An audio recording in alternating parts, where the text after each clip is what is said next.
Pagka ikaw ay medyo umangat sa buhay, tapos ang dami mong mga kamag-anak na ubod ng hirap, pinapagilty ka ng ibang kamag-anak mo. Huwag laging nagigilty pag nag-e-enjoy sa buhay, lalo't pinaghirapan nyo. Yung mga iba, maghirap ang bansa natin, bakit bumibili ka pa ng ganyan? Naghirap naman ako, bakit ba? Hindi ko napepremyohan. At sa lagay ko, naghihirap yung bansa, lagi na lang din ako maghihirap. Laging ganun yung mga policy natin Mahirap ang bansa.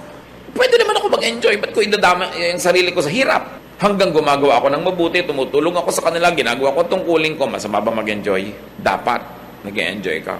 Yung pa mga iba, ang dami-dami mga kapatid, ang hihirap nila, tapos ikaw at ang mga anak mo, ang sarap ng buhay nyo. Anong gusto mong gawin ko? Itapong ko to, ibigay ko lahat sa kanila. Ibinibigay sa akin ng Diyos. Ang mahalaga lang, nag-share ka. Isa madalas pangyayari sa atin ng mga kapatid Pagka ikaw ay medyo umangat sa buhay, tapos ang dami mga kamag-anak na ubod ng hirap, pinapagilty ka ng ibang kamag-anak mo. Binigay sa'yo ng Diyos. It's your lot. Enjoy it. Just don't forget to share. Kailangan hindi puro guilt.